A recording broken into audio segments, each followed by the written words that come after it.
Alors depuis la loi 2016, de plus en plus de clubs s'engagent dans le sport sur ordonnance. Mais avec quelles ressources locales? Écoutons Cécilia Revol, agent de développement de l'association Provence en Forme.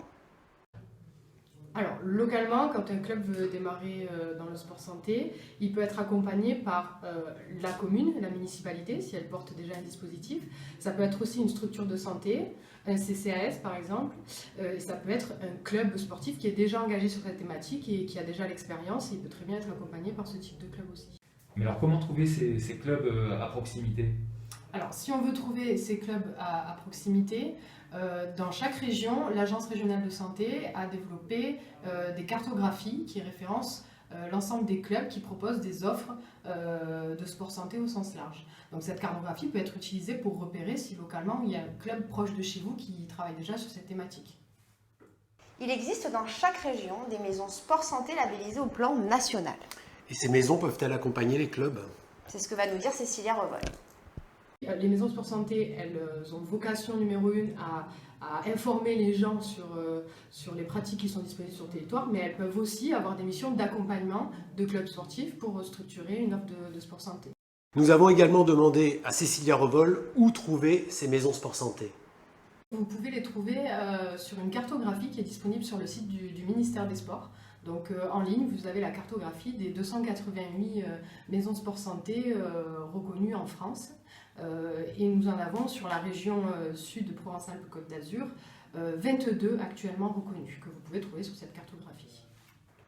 Et elle va également nous indiquer quels sont les autres acteurs ressources pour les clubs. Au-delà des maisons sport santé, le club il peut aussi se tourner par exemple vers sa fédération sportive, auprès soit de son comité départemental, soit auprès de son comité régional, pour savoir si la fédération sportive fait déjà des actions dans le champ du sport santé. Ça peut être également un centre ressources, par exemple sur les Bouches-du-Rhône, on a Provence en Forme qui est le centre ressources départemental.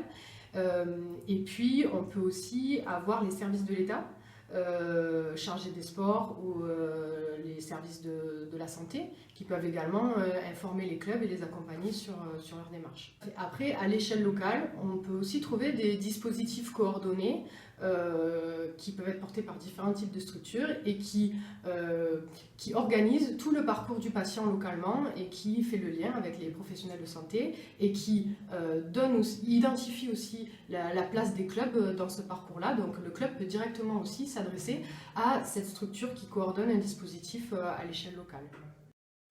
Donc on vient de parler de dispositifs coordonnés sport santé. Quand il en existe un sur le territoire, quelle place peut trouver un club dans ce type de dispositif? C'est ce que va nous indiquer Christophe Ajus, directeur de l'Office municipal des sports de Salon de Provence. On va dire que la place, elle est double, on va dire. Donc, moi, je reprends le process d'un dispositif classique. On a un patient qui a une pathologie chronique, qui veut rentrer dans notre dispositif global, donc il va être prescrit à l'initiative de son médecin généraliste. Il va passer par un filtre entrant chez nous où il y aura des séries de tests avec un médecin spécialisé en sport accompagné d'un éducateur. Et là, le club, il a deux positionnements. Le premier, c'est d'intégrer notre dispositif que nous allons coordonner, sur lequel le patient aura le choix entre 3 activités hebdomadaires sur un cycle de 28 semaines parmi 17 disciplines. Et là, le club va intervenir au travers d'un éducateur spécialisé qui aura une formation de sport santé pour proposer une prestation avec sa discipline. Donc là, c'est le premier positionnement du club. Ensuite, ce vers quoi nous allons tendre, c'est la sortie du patient de notre dispositif coordonné et à un moment qui ne se retrouve pas avec des clubs qui ont une offre classique. Et là, il faut que le club, au travers d'un label qu'il va obtenir et d'une validation, d'une certification, soit à même de pouvoir proposer aussi sur des créneaux spécifiques une offre qui va répondre à une attente d'un public un petit peu plus délicat, sur lequel il faudra avoir une offre plus spécialisée et plus attentive. Donc le club, il a 2 places, en interne sur notre dispositif coordonné et ou à la sortie. Voilà, il peut se positionner qu'à la fin, qu'au milieu, mais il peut être sur les 2.